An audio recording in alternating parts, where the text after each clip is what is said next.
नमस्कार, आदाब दोस्तों। मैं सबीना खातून आप सभी का करती हूँ अपने चैनल में स्वागत। जैसा कि आप लोग जानते हैं, मैं लगातार आप लोगों के बीच में नई नई जानकारियों के साथ उपस्थित होती रहती हूँ। इसी क्रम में खेती किसानी से संबंधित एक और नई जानकारी के साथ आपसे रूबरू हो रही हूँ। और यहाँ पे जो हमारा गन्ना विकास विभाग के द्वारा मास्टर ट्रेनर का प्रशिक्षण चल रहा था केवी के मसौदा में, उन किसानों की और खास करके जो हमारे सुपरवाइजर्स हैं उनकी एक विजिट आई हुई है, जहाँ पे किसानों को ये दिखाया जा रहा है कि हम किस प्रकार से अपने यहाँ के किसानों को जाकर के समझाएंगे और बताएंगे, और किस तरह से हम गन्ने में रोगों को और कीट को इनकी पहचान कैसे करेंगे, और गन्ने की देख रेख रख रखाव और खेतों के रख रखाव के बारे में पूरी जानकारी दी गई है। और आज उसी के लिए यहाँ पे किसानों को खेत में ला करके विजिट कराया जा रहा है। हमारे साथ कुछ किसान साथी हैं जिन्होंने रूट बोरर को जो है निकाला है और दिखा रहे हैं। तो सबसे पहले मैं जी भैया, आपका नाम? राम सिंह जी। मैं फार्मर हूँ जी। ब्लॉक मियाँ बाजार डिस्ट्रिक्ट औरछा से। जी। आपके साथ हमने भी आज 3 दिवसीय मास्टर ट्रेनर का प्रशिक्षण प्राप्त किया और आज हम आए हैं फील्ड विजिट में। 0238 का प्लाट है ये, और यहाँ हम खोज रहे हैं जो किसानों का सबसे बड़ा दुश्मन है गन्ने में बोरर, जी, टॉप बोरर कहते हैं। संयोग से एक हमको मिला है जो कि अभी जीवित अवस्था में है, और उसको हम लाइव दिखाना चाहते हैं। जी। तो दोस्तों आप देख सकते हैं हमारे किसान साथी ने किस तरह से रूट बोरर को एक यहाँ पे बिल्कुल प्रत्यक्ष रूप में आपको दिखाया जा रहा है कि किस तरह से हम इसकी पहचान कर सकते हैं, और हमारे किसान साथी बाकायदा आपको पहचान करा रहे हैं। ये इसमें सुराख है, यहाँ स्टेंगर घुसा है, ये अभी प्यूपा अवस्था में है। इसके बाद तितली बनेगी। तितली बन करके पत्तियों पर ये एक बार में कम से कम 200 से 250 अंडे देगी, जिससे हमारा ये एक 10 से 12 दिन के बाद दूसरी जनरेशन की शुरुआत हो जाएगी।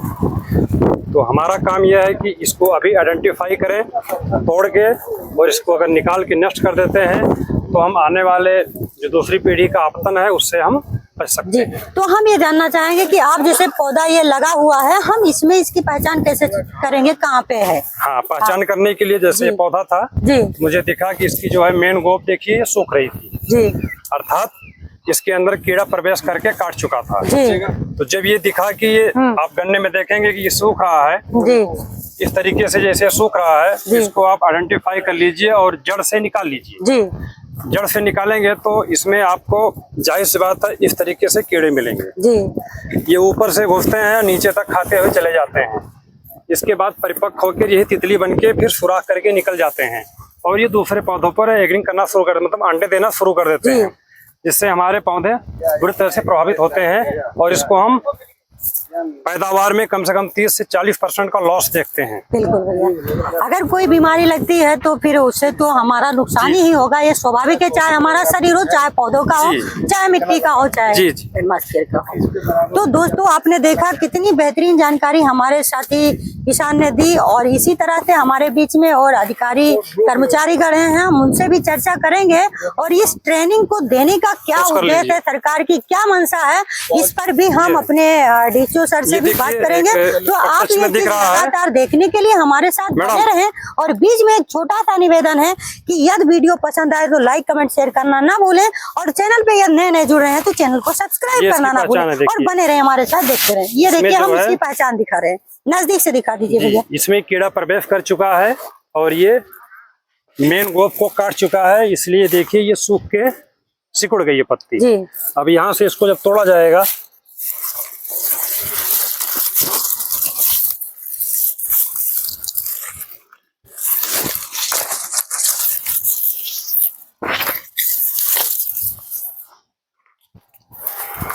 ये देखिए यहाँ तक इसमें एक होल है, हाँ।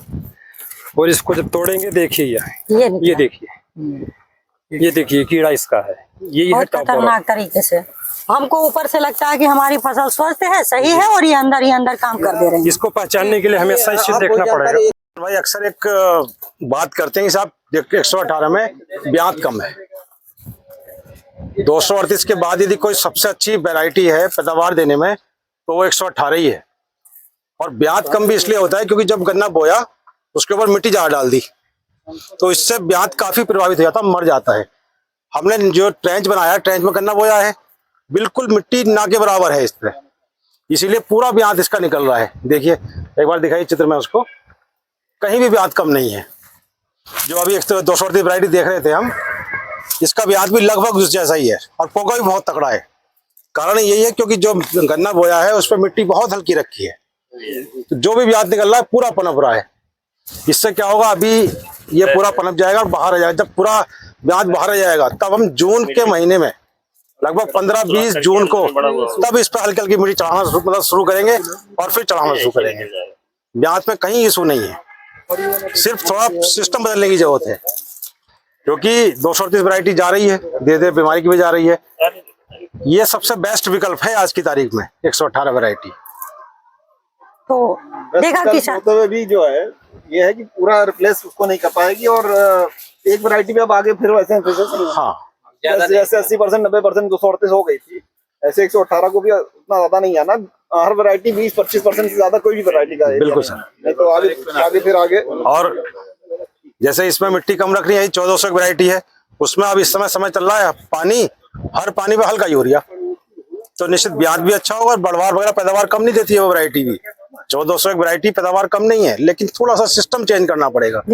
38 की तो कोई तुलना नहीं है, इसमें कहीं कोई डाउट नहीं है, लेकिन जल्दी लगाना पड़ेगा। और अब जो समय गर्मी हो रही है, हर 10-15 दिन में पानी और उसके बाद हल्का यूरिया की मात्रा चाहे हम वही और वही रखें, लेकिन उसको जितना संख्या उसकी बढ़ा दें, जितने नंबर उसका बढ़ा दें, तो उतना रिजल्ट उसका कहीं पैदावार कम नहीं है, अच्छी पैदावार है उस वैरायटी की भी।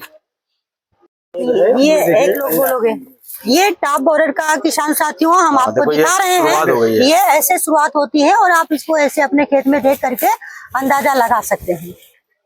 इसको काट ये इसकी पहचान, और इसको देखो यहाँ से अलग किया जा रहा है। इसका मतलब शुरू हो गया, इसका मतलब सेकंड तो खुल का है, फिर मैंने लगा है। तो दोस्तों आपने देखा कि अभी हमने आपको दिखाया कि टॉप बोरर कैसे लगता है, शूट बोरर, और यहाँ पे देखो, ये देखो हमारे भाई दिखा रहे हैं आपको, टॉप बोरर दिखा रहे हैं जो इसका अभी प्यूपा है जी, प्यूपा कंडीशन में जो इसका कीट है, मैं उसको दिखाना चाह रहा हूँ किसान भाइयों को। ये टॉप बोरर का प्यूपा है जी, ये इसकी चौथी होती है कंडीशन इसकी म्यूटेशन की, और इस प्यूपे के जरिए मैं बताना चाहता हूँ किसानों को कि टॉप बोरर का जो कीट होता है वो किस प्रकार से होता है और गन्ने में कहाँ बैठा हुआ होता है।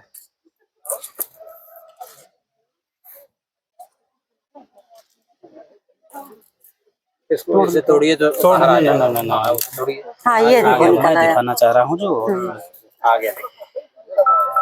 देखिए किसान भाइयों, ये टॉप को बेचता हुआ यहाँ आया है जहाँ तक इसका मुलायम गन्ना है, और जैसे ही टाइट गन्ना हुआ वहाँ पे रुक गया, और रुकने के बाद में ये बाहर निकलने के लिए और अपने को चेंजिंग लाने के लिए यहाँ पे ये प्यूपा में कन्वर्ट हो गया। और ये प्यूपा के बाद में 10-12 दिन के अंतराल पे इसमें पर निकलेंगे, और पर निकलने के बाद में फिर एडल्ट मक्खी में ये कन्वर्ट होगा, और कन्वर्ट होने के बाद में जैसे अभी मैंने दिखाया है कि ये जो है अंडे देगा, और अंडे के बाद में इसमें से लार्वा निकलेंगे, है ना, और लार्वा ही अपने फसल को नुकसान करते हैं, जो कि लार्वा जो होते हैं वो छर्रेनुमा निशान छोड़ेंगे और ऊपर टॉप की से एंट्री कर जाएंगे, और एंट्री करने के बाद में लास्ट कंडीशन में आके यहाँ पे फिर ये इसी कंडीशन में होंगे। ये इनकी एक लाइफ साइकिल पूरी हो जाती है।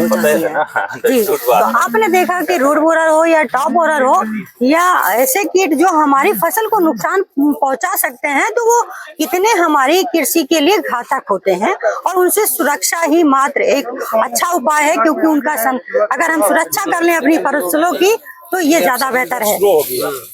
जैसे सर किसानों के लिए अच्छा साबित हो सकता है फसली के रूप में, लेकिन ये अगर किसान ने प्रोटेक्शन कर लिया, इसको पैदा कर लिया, तो ये बेचेगा काम, मार्केटिंग क्या होगी? अभी तो ट्रायल इसी बात का चल रहा है कि किस तरह से अभी किसानों के किसान भाइयों को काम आएगी ये चीज, तो अभी वो इसी चीज का ट्रायल चल रहा है। JRSI कानपुर कर रहा है इस काम पे, तो ये चूंकि इथेनॉल काम आएगा तो हल्का सा इसमें मॉडिफिकेशन करना पड़ेगा चीनी मिल में।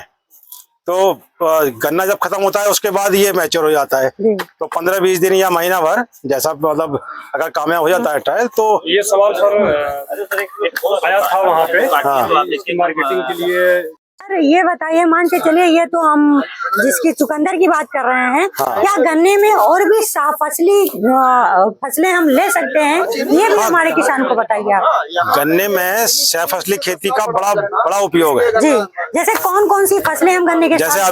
अभी स्प्रिंग के साथ मूंग उड़द ले सकते हैं। जी। मूंग उड़द की खेती इस समय बहुत अच्छी है। ढैंचा भी लगा सकते हैं लगाने के लिए। जी।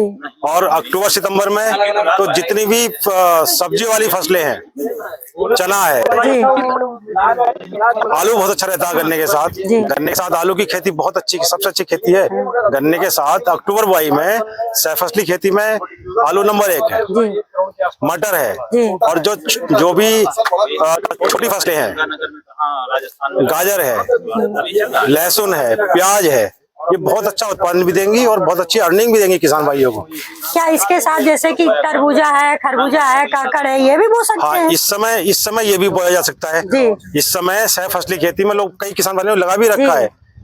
तरबूज है, खरबूज है, गन्ने के साथ तो बहुत अच्छा उसका भी उत्पादन लिया जा, कुछ कई किसान भाई ले भी रहे हैं इसका। कहने का मतलब है साथियों की जो है, हम गन्ने के साथ मौसम के अनुरूप भी साफ फसली खेती कर सकते हैं और उससे लाभ। और इसमें एक चीज और है, आप देखो जो ये एक्चुअली में ट्रायल 20 बाई 20 मीटर में, मतलब 400 मीटर स्क्वायर में किया गया है।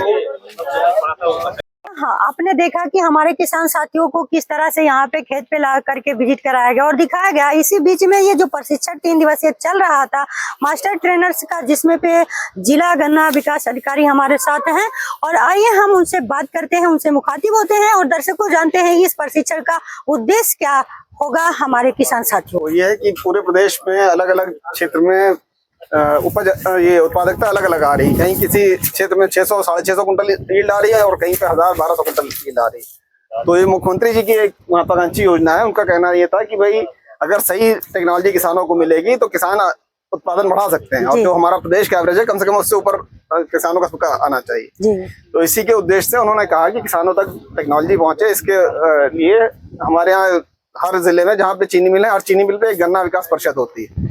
तो एक गन्ना विकास परिषद तो उन्होंने कहा कि 10 लोगों को कम से कम ट्रेन करिए जो मास्टर ट्रेनर हो, और वो जाकर फिर किसानों से न्याय पंचायत द्वारा एक न्याय पंचायत में कम से कम 50 किसानों को वो विजिट करें, और वहाँ विजिट करके वो उनको अपना जो आज की लेटेस्ट टेक्नोलॉजी है, वैरायटी कौन सी अच्छी है, बीज उपचार कैसे करना है, भूमि उपचार कैसे करना है, कौन कौन सी सह फसली ले सकते हैं, कैसे अपना उत्पादन बढ़ा सकते हैं, इसकी जानकारी किसान भाइयों को दें। तो इसी उद्देश्य से यहाँ केवीके मसौदा में 3 दिवसीय प्रशिक्षण हुआ। आज आधे दिन के बाद हम लोगों ने यहाँ फील्ड विजिट किया है। मसौदा चीनी मिल का फॉर्म है ये, और यहाँ पे हमने अलग अलग वैरायटीज पे जो गन्ना लगा हुआ है वो भी किसान भाइयों को दिखाया, और यहाँ साथ ही में चुकंदर की सह फसली का भी एक ट्रायल चल रहा है जो कि नेशनल शुगर इंस्टीट्यूट कानपुर के माध्यम से हो रही है। उसका भी यहाँ पे आपको जानकारी दी गई, मास्टर ट्रेनर्स में जानकारी दी गई, क्योंकि कल अगर ये वैरायटी आगे ये सह फसली के तौर पे लोकप्रिय होता है तो आप लोग इसके बारे में और किसान भाइयों को भी जानकारी दे पाएंगे। तो अभी हमारे साथ थे जिला विकास गन्ना अधिकारी जो अयोध्या से।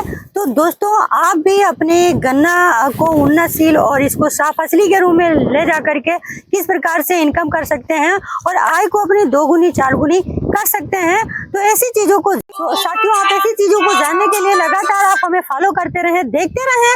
और आज की मुलाकात बस यहीं तक। अगली वीडियो में फिर पुनः नई जानकारी के साथ आपके बीच में उपस्थित होंगे। तब तक के लिए करते हैं हम नमस्कार, आदाब।